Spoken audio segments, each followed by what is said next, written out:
بسم الله الرحمن الرحيم وإذ استسقى موسى لقومه فقل اضرب بعصاك الحجر فانفجرت منه 12 عينا قد علم كل أناس مشربهم كلوا واشربوا من رزق الله ولا تعثوا في الأرض مفسدين وإذ قلتم يا موسى لن نصبر على طعام واحد فادع لنا ربك يخرج لنا مما تنبت الأرض من بقلها وقثائها وفومها وعدسها وبصلها قال أتستبدلون الذي هو أدنى بالذي هو خير اهبطوا مصرا فإن لكم ما سألتم وضربت عليهم الذلة والمسكنة وباءوا بغضب من الله ذلك بأنهم كانوا يكفرون بآيات الله ويقتلون النبيين بغير الحق ذلك بما عصوا وكانوا يعتدون إن الذين آمنوا والذين هادوا والنصارى والصابئين من آمن بالله واليوم الآخر وعمل صالحا فلهم أجرهم عند ربهم ولا خوف عليهم ولا هم يحزنون صدق الله مولانا العظيم.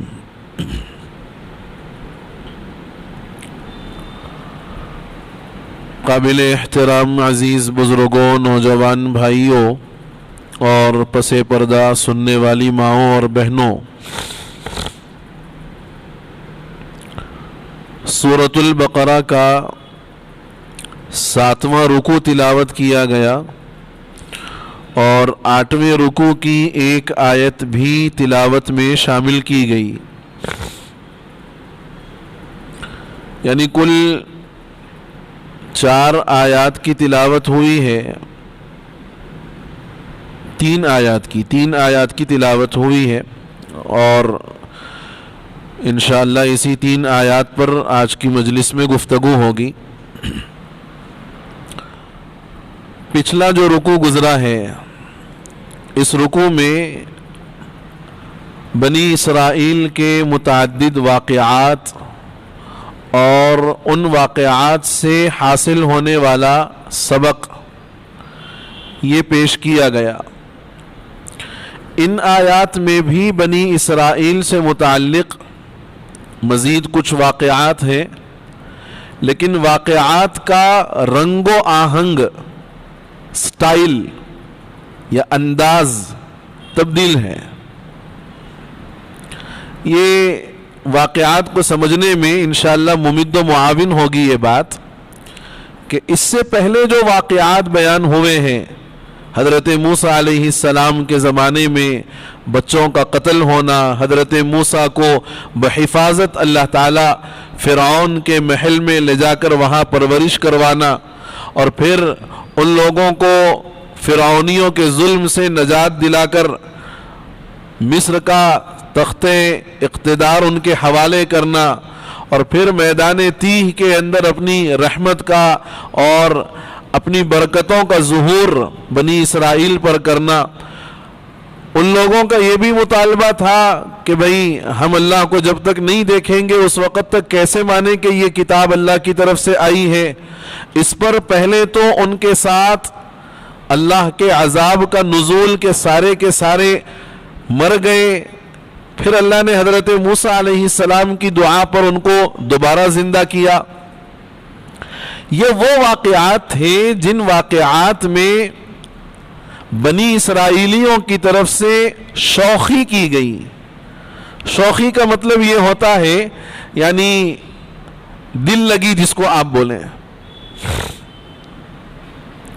اور یہاں سے جو واقعات بیان ہو رہے ہیں ان واقعات میں بنی اسرائیلیوں کی طرف سے جو شرارت کی گئی ہے اور جس کو آپ تھوڑے اور مزید الفاظ میں یوں بھی بول سکتے ہیں کہ ان کی جو خباثت تھی اس خباثت کا یہاں پر تذکرہ ہے.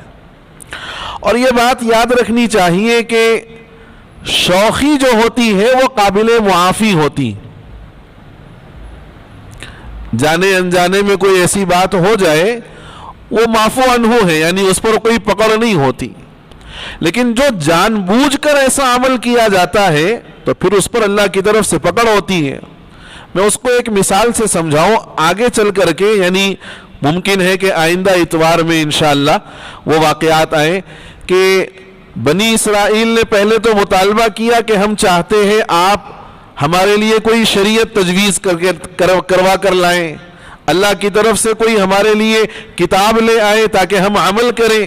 مطالبہ خود کیا, اور جب تورات اللہ نے عطا فرمائی تو عمل کرنا نہیں چاہا. اللہ نے ان پر پہاڑ کو اٹھا کر کے کھڑا کر دیا, عمل کرو, نہیں کرو گے تو پہاڑ گرا دیں گے. یہ شرارت ہے. دوسرا واقعہ, اللہ نے حکم دیا کہ ہفتے کے دن مچھلی کا شکار نہیں کرنا ہے, لیکن ہیلے بہانے کر کے ہفتے کے دن مچھلی کے لیے جال وغیرہ لگا دیتے, جا کر کے شام میں نکالتے. یہ بھی اللہ کے حکم کی صریح خلاف ورزی تھی اور یہ شرارت تھی. اس لیے اللہ نے ان کو بندروں اور خنزیروں کی شکل میں بدل دیا.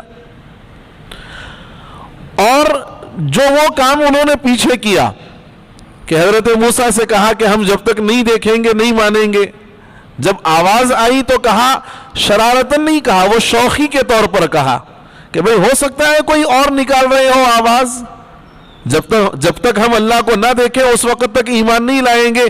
اللہ نے عذاب نازل کیا, بجلی کی کڑک نازل ہوئی, سارے کے سارے مر گئے. پھر حضرت موسیٰ کی دعا پر زندہ بھی ہو گئے. وہ عمل جو کیا تھا وہ معفو عنہ تھا. اس سے پہلے کے رکوع میں جو واقعات تھے وہ اس انداز کے تھے کہ جہاں بنی اسرائیل نے شوخی کی اللہ نے اس کو معاف فرمایا. اور اس رکوع میں وہ واقعات آ رہے ہیں اور اس کے بعد والے رکوع میں کہ جہاں انہوں نے شرارت نہیں بلکہ خباثت کی, اللہ نے ایسا پکڑا کہ ان کو پھر درس عبرت بنا دیا. یہاں ہمیں بھی ایک بات سمجھنے کی ضرورت ہے کہ جب تک مسلمان اپنے دین کے ساتھ جان بوجھ کر قصدن استہزاء اور مذاق والا معاملہ نہیں کرے گا تو ان کی چھوٹی موٹی غلطیاں اللہ معاف فرما دیں گے. لیکن جب شرارت اور خباثت کے ساتھ دین کے ساتھ اگر کوئی کھلواڑ کر دے اور دینی احکام کو بالکل پسے پشت ڈال دے, دین سے بالکل بیزارگی کا اظہار کر دے, تو پھر اللہ کی طرف سے سخت پکڑ ہوگی. یہ مسئلہ بہت اہمیت کے ساتھ ذہن میں رکھنے کا ہے. چنانچہ یہاں پہلا جو واقعہ آ رہا ہے یہ واقعہ بھی میدان تیہ کا ہے. ہم نے گزشتہ یہ بات پڑھی کہ میدان تیہ میں 40 سال بنی اسرائیل گھومتے رہے اور کھانے پینے کا انتظام اللہ نے کیا من و سلوہ کے ذریعے سے. من و سلوہ کھانے کا تو انتظام کر دیا لیکن پانی کا کوئی انتظام نہیں تھا. اب قوم نے یہ مطالبہ کیا کہ آپ اللہ سے دعا کریے اور ہمارے لیے پانی کا کوئی انتظام کریے. اللہ نے حکم دیا کہ موسیٰ تمہارے پاس ایک پتھر ہے جو یعنی چوکور پتھر تھا, روایات میں ہے, صاحب جلالین نے لکھا ہے کہ یہ وہ پتھر تھا جو حضرت موسیٰ علیہ السلام کے کپڑوں کو لے کر کے اڑا تھا, بھاگا تھا. اس کے پیچھے بھی ایک واقعہ ہے. موسیٰ علیہ السلام کی قوم جب پانی نہایا کرتی تھی تو سارے کے سارے برہنہ ہو کر کے ایک دوسرے کے سامنے نہاتے تھے ایک نہر کے اندر. حضرت موسیٰ علیہ السلام چونکہ وقت کے نبی ہیں، حیا انبیاء کی صفات میں ایک نمایاں صفت ہے۔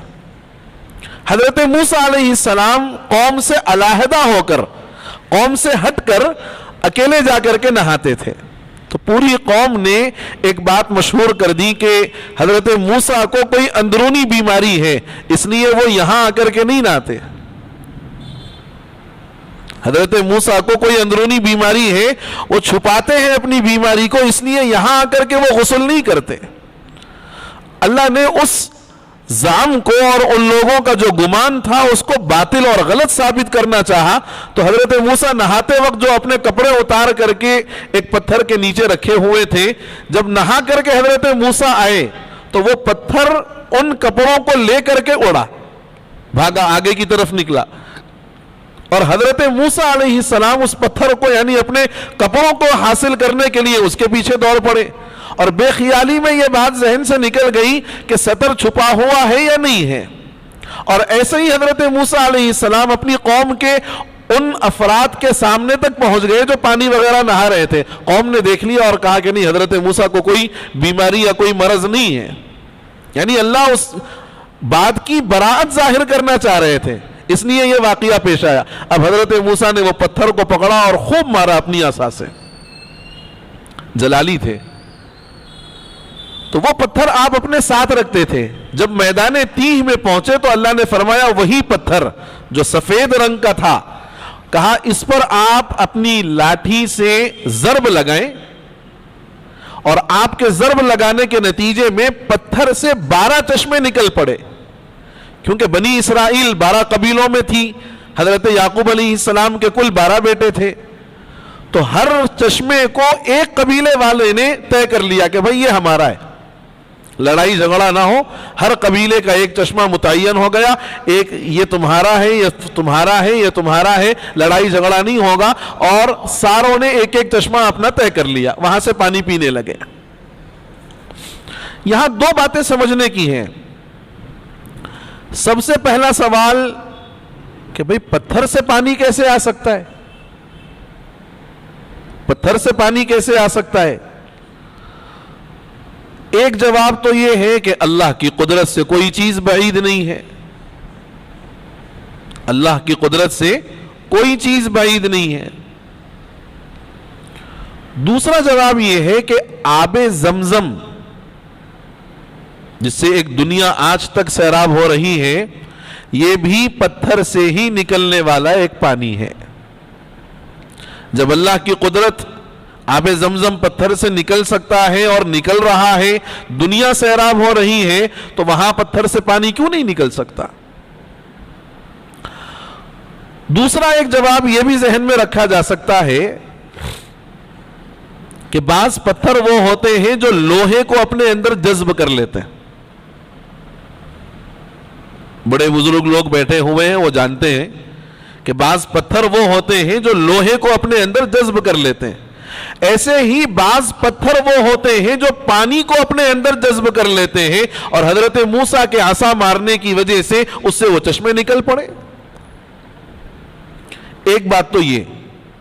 دوسری بات جو ہمیں سمجھنے کی ہے، وَإِذِ اسْتَسْقَى، استسقا، بارش طلب کرنا، استسقا کہتے ہیں پانی طلب کرنا، سیرابی کو مانگنا۔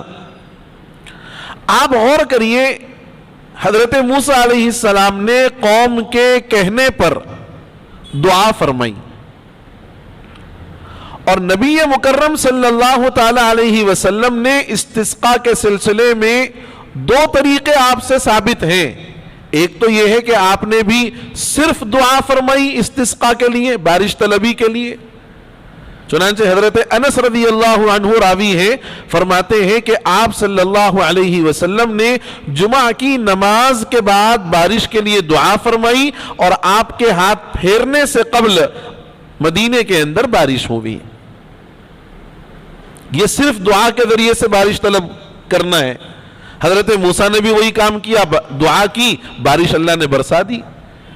ایک طریقہ ہے نماز پڑھنا، پھر اس کے بعد اللہ کے حضور توبہ اور استغفار کرنا، اور پھر اللہ سے بارش کو طلب کرنا، حضور سے یہ عمل بھی ثابت ہے۔ اب یہاں یہ بات بطور خاص ذہن میں رکھنے کی ہے کہ استسقا چاہے دعا کے ذریعے سے ہو، چاہے نماز پڑھ کر کے دعا کے ذریعے سے ہو، اس میں جو ہے بنیادی چیز گناہوں سے توبہ اور استغفار ہے، اپنی عاجزی اور درماندگی کا اظہار ہے۔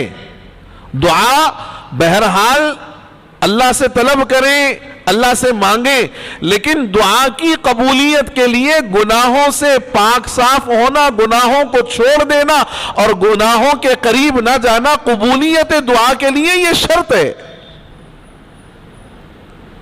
ہم لوگ جو یہ شکوہ کرتے ہیں کہ صاحب اتنے عرصے سے دعا چل رہی ہے ہماری، اتنے ٹائم سے ہم دعا کر رہے ہیں، دعا قبول نہیں ہو رہی ہے، تو غور کرنے کی ضرورت ہے، اپنی اپنی زندگیوں کا جائزہ لینے کی ضرورت ہے کہ کیا کوئی ایسا عمل جو واقعتاً اللہ کی نافرمانی اور گناہ کا ذریعہ ہے، کہیں ہم وہ کر تو نہیں رہے ہیں جس کی نحوست سے دعائیں قبول نہیں ہو رہی۔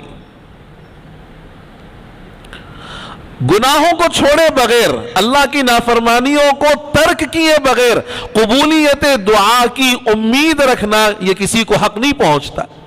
پہلے گناہ چھوڑو، اللہ کی نافرمانیوں کو ترک کرو، پھر اس کے بعد یقین کے ساتھ اللہ سے دعا کرو۔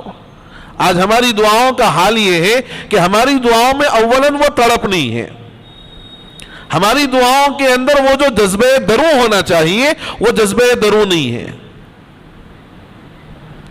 اور اگر ہے تو پھر اپنی زندگیوں کے جائزے کی ضرورت ہے کہ کیا کوئی گناہ والا عمل، اللہ کی نافرمانی والا عمل تو ہم سے سرزد نہیں ہو رہا جو ہماری قبولیت دعا کے لیے رکاوٹ اور مانع بن رہا ہو۔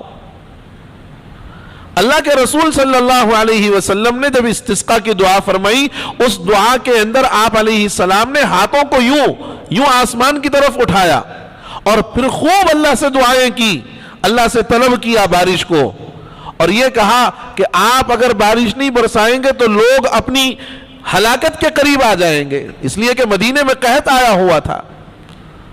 تو دعا بہرحال لازم کریں، لیکن ساتھ ہی ساتھ گناہوں کو ترک کرنا یہ قبولیت دعا کے لیے شرط ہے، اس کا بھی اہتمام ہونا چاہیے۔ فرماتے ہیں کہ وَإِذِ اسْتَسْقَىٰ مُوسَىٰ لِقَوْمِهِ، اور جب موسیٰ علیہ السلام نے اپنی قوم کے لیے پانی طلب کیا، فَقُلْ نَضْرِبْ، تو ہم نے کہا کہ فَقُلْ نَضْرِبْ بِعَصَاكَ الْحَجَرَ، آپ اپنا عصا، آپ اپنی لاٹھی فلانے پتھر پر مار دیں، جو پتھر حضرت موسیٰ کے پاس تھا۔ فَانْفَجَرَتْ مِنْهُ اثْنَتَا عَشْرَةَ عَيْنًا، تو اس پتھر سے 12 چشمے بہ نکلے، 12 چشمے اس سے بہنا شروع ہو گئے۔ قد علم کل اناس مشربہم، ہر خاندان والوں نے اپنے پانی پینے کی جگہ کو جان لیا، متعین کر لیا کہ صاحب یہ ہمارا چشمہ ہے، یہ ہمارے لیے ہے۔ اب اس کے بعد اللہ نے فرمایا کلوا واشربوا من رزق اللہ، کھاؤ اللہ کے رزق میں سے اور پیو، ولا تعثوا فی الارض مفسدین، اور زمین میں فساد مچاتے ہوئے مت نکلو۔ یہاں غور کرنے کی ضرورت ہے کہ کھانے اور پینے کے بعد اللہ نے یہ حکم کیوں دیا کہ فساد مت مچاؤ؟ اس کی وجہ ہے، اور بہت سارے لوگوں نے اس بات کی وجہ کو بیان بھی کیا ہے کہ انسان جب خالی پیٹ ہوتا ہے تو پھر انسان میں اوٹ پٹانگ قسم کی حرکت کرنے کا مادہ وہ کم ہو جاتا ہے، بھئی پہلے ہی سے کمزور ہے، پیٹ میں کچھ پڑا ہوا ہی نہیں ہے، لہذا وہ غیر ضروری چیزوں میں مبتلا نہیں ہوتا۔ لیکن جب پیٹ بھرا ہوا ہوتا ہے تو پھر نئی نئی شرارتیں سوچتی ہیں، پیٹ جب بھرا ہوا ہوتا ہے تو پھر نئی نئی شرارتیں سوچتی ہیں۔ یہ مثال ہے ایک، اس سے یہ بات بھی سمجھی جا سکتی ہے کہ اگر مال و دولت بقدر ضرورت ہو تو پھر اس کا استعمال اپنی ضروریات ہی میں ہوگا، حلال راستوں میں ہوگا، لیکن جب مال و دولت کی فراوانی آ جائے اور سمجھ میں نہ آئے کہ بھئی کیا کرنا ہے تو پھر ادھر ادھر غیر ضروری کے اخراجات خود بخود شروع ہو جاتے ہیں۔ اس لیے اللہ نے فرمایا کہ جو اللہ نے رزق دیا ہے کھاؤ پیو، لیکن حد سے زیادہ مت بڑھ جاؤ اور زمین میں فساد مت مچاؤ، اس لیے کہ جب آدمی پیٹ بھرا ہوا ہوتا ہے تو پھر نئی نئی قسم کی شرارتیں اس کو سوجتی ہیں۔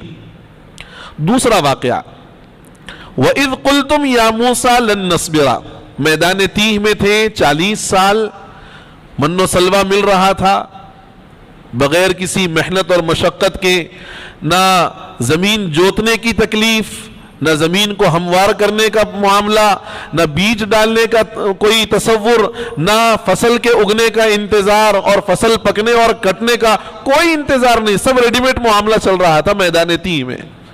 لیکن 40 سال جب یہ غذا ان کو ملتی گئی تو جیسے کہتے ہیں کہ بھئی طبیعت بیزار ہو گئی، ایسے ہی ان لوگوں نے بھی اپنی بیزارگی کا اظہار کیا، کہا وَإِذْ قُلْتُمْ يَا مُوسَى لَن نَّصْبِرَ عَلَىٰ طَعَامٍ وَاحِدٍ، اس وقت کو یاد کیجئے جب تم لوگوں نے یعنی بنی اسرائیل نے کہا اے موسیٰ لَن نَّصْبِرَ عَلَىٰ طَعَامٍ وَاحِدٍ، ایک قسم کے کھانے پر اب ہم سے صبر نہیں ہو رہا، روزانہ بس ایک ہی کھلا رہے، اب اس سے ہمیں صبر نہیں ہو رہا، ہم ایک ہی کھانا کھاتے کھاتے اگتا گئے۔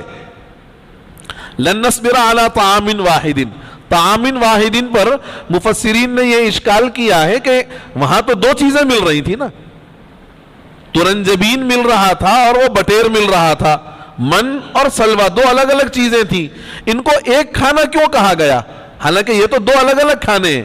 تو اس کا جواب یہ دیا کہ چونکہ یہ دونوں ایک ساتھ مل رہے تھے، معاً بیک وقت مل رہے تھے، اس لیے طعام واحد سے اس کو تعبیر کیا گیا۔ ہم سے صبر نہیں ہوگا ایک قسم کے کھانے پر، فادع لنا، آپ اپنے پروردگار سے دعا فرمائیے ہمارے لیے، کس بات کی؟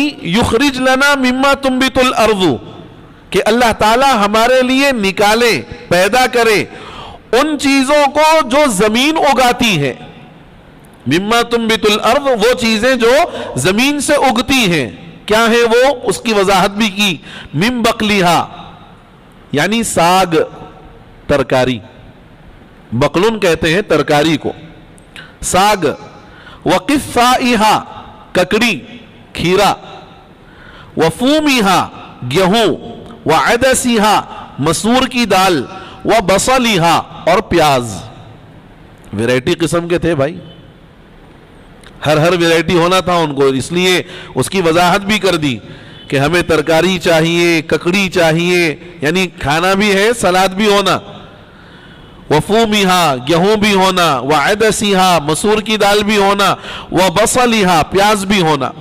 اللہ نے فرمایا کہ جو چیزیں تم کو بغیر محنت و مشقت کے مل رہی ہیں، اور پھر زمین سے نہیں آسمانوں سے، جنت سے ان کے لیے غذا اتاری جا رہی ہے، جو بالکل خیر ہی خیر ہے، کوئی محنت نہیں ہے، کوئی مشقت نہیں ہے، اس خیر کے اللہ کی طرف سے ملنے کے باوجود تم اس اعلیٰ درجے کی چیز کو چھوڑ کر ادنا درجے کی چیز کو کیوں آپ ترجیح دے رہے ہو، کیوں اس کو اہمیت دے رہے ہو؟ اللہ نے جنت سے غذا اتاری ہے اور بغیر کوئی محنت کے تم کو کھانے پینے کا انتظام ہو رہا ہے، اب اگر جن چیزوں کا تم نے مطالبہ کیا، اگر یہ چیزیں ہونا ہے تو پہلے زمین ہموار کرو، زمین کو جوتو، پھر اس میں بیج ڈالو، پھر اس کی حفاظت کرو، پھر وہ اگے، پھر وہ پکے، پھر وہ کٹے، پھر اس کے بعد تم کھاؤ، کئی مرحلوں سے گزرنا ہے۔ تو اتنے سارے مراحل سے گزر کر کے کیوں محنت کرنا چاہتے ہو؟ اس کا مطلب یہ ہے کہ اعلیٰ چیز پسند نہیں آ رہی ہے، ادنا درجے کی چیز تم کو مطلوب ہے۔ اسی کو فرمایا، قال، اللہ نے ارشاد فرمایا، اتستبدلون الذی، کیا تم بدل دینا چاہتے ہو وہ ہوا ادنا بالذی ہوا خیر، اعلیٰ درجے کی چیز کو اس سے جو اس سے کم درجے کی ہے، یعنی اعلیٰ درجے کی چیز کو تم بدل رہے ہو ادنا درجے کی چیز سے۔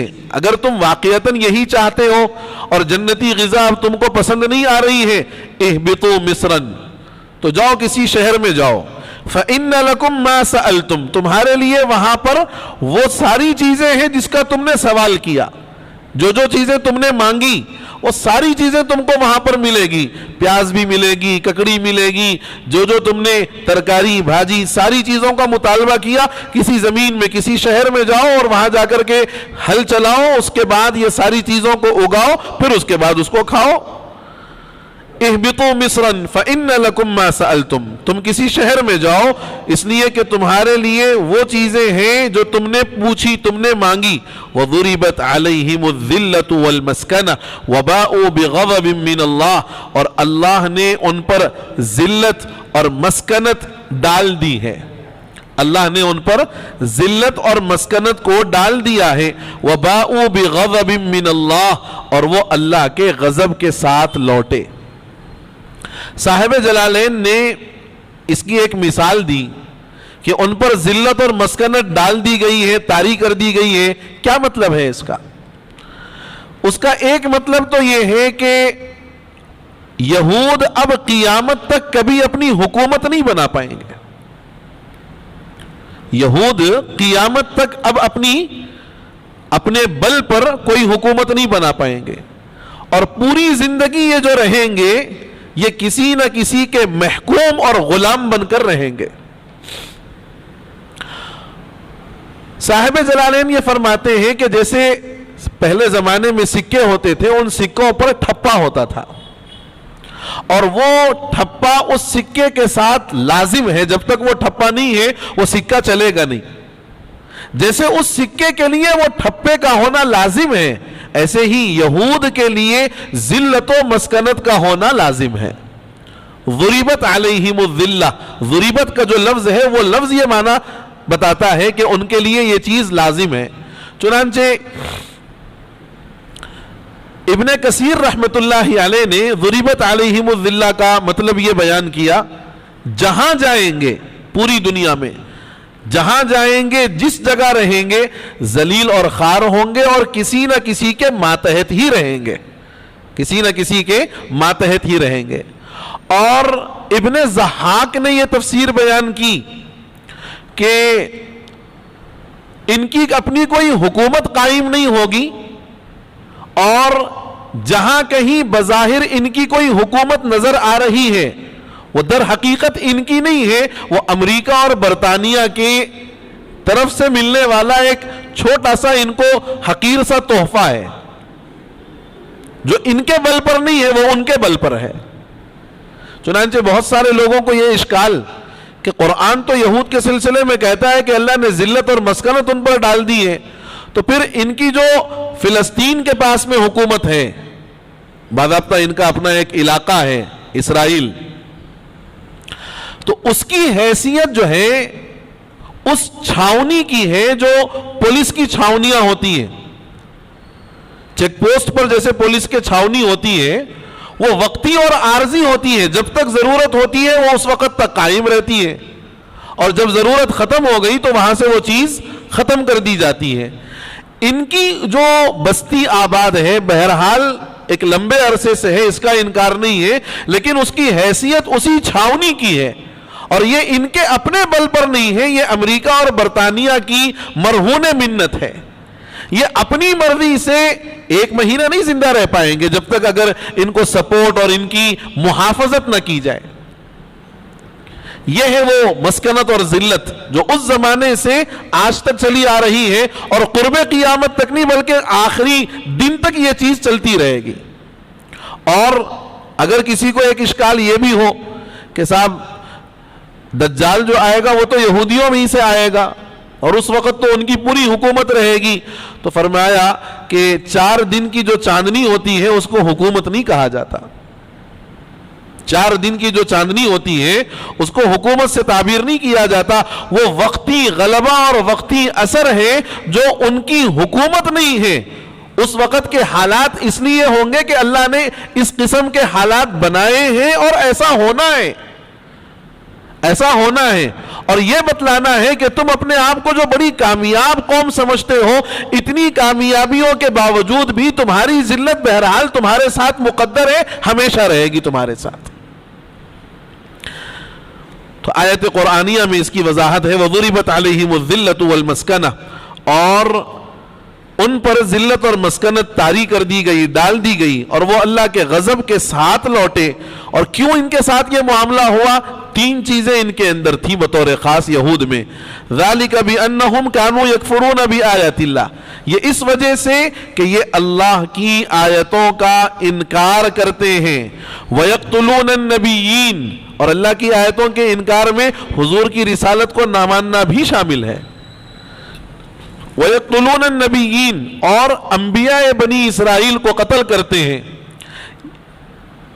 یشیع، یرمیا، زکریا، یحییٰ، یہ چار نام لکھے ہیں جن کو یہود نے قصدن قتل کیا، جان بوجھ کر کیا. یہ انبیاء بنی اسرائیل کے نام ہیں. حضرت زکریا اور یحییٰ، ان کا تذکرہ بے شمار مرتبہ قرآن پاک میں آیا ہے. اور یسیع اور یرمیا، یسیع سے اگر الیسع مراد ہے تو ان کا بھی تذکرہ قرآن پاک میں ہے. اور ایک نبی ہے یرمیا. ان چاروں کو بطور خاص، یعنی ان کا نام لے کر کے ذکر کیا گیا کہ ان چاروں کو قتل کیا. ان کے علاوہ اور بے شمار انبیاء بنی اسرائیل کو قتل کیا. اور قتل کرنا اس بات کو جانتے ہوئے کہ ہم جو قتل کر رہے ہیں ظلمن کر رہے ہیں، ظلمن کر رہے ہیں، اسی کو فرمایا. اور یہ انبیاء کو قتل کرتے ہیں ناحق، بغیر الحق. ذالک بما عصوا وکانوا یعتدون، اور اس وجہ سے کہ یہ گناہوں کے اندر، نافرمانیوں کے اندر اپنی زندگی گزار کر حدود احکام اور حدود شریعت سے آگے بڑھ جانے والے ہیں. ذالک بما عصوا وکانوا یعتدون، اور یہ اس وجہ سے کہ انہوں نے نافرمانیاں کی اور حد سے زیادہ آگے نکل گئے. اس کے بعد ایک آیت ہے، اس آیت کا واقعات بنی اسرائیل سے کوئی تعلق نہیں. یہ درمیان میں ایک تسلی والا جملہ ہے، ایک تسلی والا جملہ. کیا کہ انبیاء قوم بنی اسرائیل کے جو حالات گزرے ہیں، ان حالات میں آپ غور کر کے دیکھیے کہ اللہ کی نافرمانیاں، اللہ کی حکم عدولیاں اور اللہ کو ناراض کرنے والے جتنے اعمال ہو سکتے ہیں وہ سارے عمل انہوں نے کیے. لیکن اللہ فرماتے ہیں کہ ان ساری چیزوں کے باوجود اگر توبہ کر لو، اگر توبہ کر لو اور نبی آخر الزمان صلی اللہ علیہ وسلم پر ایمان لے آؤ تو پچھلی زندگی کے سارے گناہ معاف کر دیے جائیں گے. الاسلام یہدم ما کان قبلہ، اسلام پچھلے تمام گناہوں کو ڈھا دیتا ہے، ختم کر دیتا ہے. والحج تہدم ما کان قبلہ، اور حج سے پہلے کے گناہوں کو ختم کر دیتا ہے. حدیث رسول صلی اللہ علیہ وسلم ہے، ان الاسلام یہدم ما کان قبلہ وان الہجرۃ والحج تہدم ما کان قبلہ، کہ اسلام پچھلے گناہوں کو معاف کرتا ہے. حج اور ہجرت جو اس زمانے میں فرض تھی، وہ ہجرت بھی پچھلے تمام گناہوں کو معاف کرنے کا ذریعہ. تو یہ تسلی کی آیت ہے کہ بنی اسرائیل کے ان گناہوں اور ان بدماشیوں کے باوجود اللہ ان کو ایک آفر دے رہے ہیں، ان کے سامنے ایک راہ بتا رہے ہیں کہ اگر ان سارے شرارتوں کے باوجود تم ایمان لے آؤ اللہ پر، یوم آخرت پر، تو پھر تمہارے پچھلے تمام گناہوں کو معاف کر دیا جائے گا. پچھلے گناہوں کی کوئی باس پرس نہیں ہوگی، بلکہ تمہیں دوہرا اجر ملے گا، اس لیے کہ انبیاء بنی اسرائیل پر بھی تم ایمان لے آئے ہو، نبی آخر الزمان صلی اللہ علیہ وسلم پر بھی ایمان لے آؤ گے. اسی کو فرمایا ان الذین آمنوا، یقیناً وہ لوگ جو ایمان لے آئے، والذین ہادوا، اور وہ لوگ جو یہودی ہیں، والنصارى، اور نصرانی ہیں، والصابئین، اور صابی ہیں. صابی سے مراد وہ لوگ ہیں جو زبور پڑھنے والے ہیں، اور زبور یہ بھی بنی اسرائیل کے لیے ہی بھیجی گئی تھی، اس لیے اس سے مراد بھی بنی اسرائیل اور یہود ہیں. والصابئین، اور صابی، من آمن باللہ، یعنی ان تمام لوگوں میں سے من جو ایمان لے آئے اللہ پر، والیوم الآخری، اور آخرت کے دن پر. اب یہاں سوال ہوگا کہ اللہ کا ذکر کیا لیکن حضور کا تذکرہ نہیں آیا، رسول اللہ کی رسالت پر ایمان لانے کا تذکرہ نہیں آیا. تو علماء نے اس کا جواب دیا ایمان باللہ، ایمان بالرسالت کو بھی شامل ہے. اللہ پر ایمان لانا نبی پاک صلی اللہ علیہ وسلم پر بھی ایمان لانے کو شامل ہے، اس لیے علیحدہ سے اس کا تذکرہ نہیں کیا گیا. من آمن باللہ والیوم الآخر، جو ایمان لے آئے اللہ پر اور آخرت کے دن پر، اور ساتھ ہی وعمل صالحا، اور نیک اعمال کرے، اچھے کام کرے، فلہم اجرہم عند ربہم، ان کے لیے ان کے پروردگار کے پاس ان کے ایمان کا اور اعمال صالحہ کا اجر ہے۔ یہ بات میں نے اس سے پہلے بھی کہی، پھر تھوڑا سا اشارہ کر دیتا ہوں کہ ایمان کے ساتھ جہاں کہیں تذکرہ قرآن نے کیا ہے، عمل کا لازم تذکرہ کیا ہے، عمل کا لازم تذکرہ کیا ہے۔ اس لیے پیروں پر، مرشدوں پر اطمینان اور بھروسہ کر کے یہ بیٹھ جانا کہ صاحب انہوں بخشا لیں گے، انہوں کر لیں گے، اور یہ ہو جائے گا، وہ ہو جائے گا، یہ بالکل غلط ہے، خام خیالی، یہ خام خیالی ہے۔ فَلَهُمْ أَجْرُهُمْ عِنْدَ رَبِّهِمْ، تو ان کے لیے ان کا اجر ہے ان کے پروردگار کے پاس، وَلَا خَوْفٌ عَلَيْهِمْ، اور ان پر کوئی خوف نہیں ہوگا، وَلَا هُمْ يَحْزَنُونَ، اور نہ ہی وہ آخرت میں غمگین ہوں گے۔ خوف مستقبل کے اعتبار سے ہوتا ہے، ان فیوچر میری صحت رہتی کی ختم ہو جاتی کی خوف، میرا مال رہتا کی ختم ہو جاتا کی خوف، یہ ان فیوچر، فیوچر کے اعتبار سے خوف۔ اور حزن کہتے ہیں جو پاسٹ کے اعتبار سے ہو، پچھلے زمانے میں میں ایسا کر لیا، اگر ایسا نہیں کرتا تو آج میرے پاس اتنا رہتا تھا، یہ غم ہے۔ اللہ فرماتے ہیں کہ ایمان لے آ جاؤ اللہ پر، رسول پر، آخرت پر، تو میدان محشر میں جب پہنچو گے تو نہ اپنی پچھلی زندگی کے بارے میں کوئی غم ہوگا، نہ آئندہ آنے والی زندگی کے سلسلے میں کوئی خوف ہوگا۔ اللہ سے دعا ہے کہ اللہ تعالیٰ مجھے، آپ کو اور ساری امت مسلمہ کو اپنے پاس جب بلائے تو بغیر کسی خوف اور بغیر کسی غم کے بلائے، اپنے فضل و احسان سے اللہ تعالیٰ خیر کا، عافیت کا اور بھلائی کا معاملہ فرما دے۔ چونکہ رکوع مکمل ہو چکا ہے اس لیے وہ کر دیا۔ ایک سوال آیا ہوا ہے، حنفی مسلک میں ہاتھ کا ناف کے نیچے باندھنا کیا ضروری ہے؟ تقریباً امام یہ غلطی کرتے ہیں، مقتدی کی نماز صحیح ہوگی یا نہیں؟ یعنی یہ پوچھنا یہ چاہ رہے ہوں گے کہ ہاتھ ناف کے نیچے باندھنا فرض ہے یا واجب ہے، یہ پوچھنا شاید چاہ رہے ہوں گے۔ چٹھی کس کی طرف سے ہے یہ؟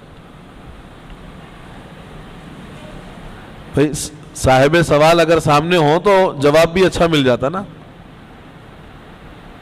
بہرحال نہیں ہوں گے۔ اللہ کے رسول صلی اللہ علیہ وسلم کی جو نماز حضرت عبداللہ ابن مسعود رضی اللہ تعالیٰ عنہ سے منقول ہے، ترمذی کی روایت ہے، اس میں ہے کہ آپ نے اپنی جو ہے ناف کے نیچے ہاتھ باندھا۔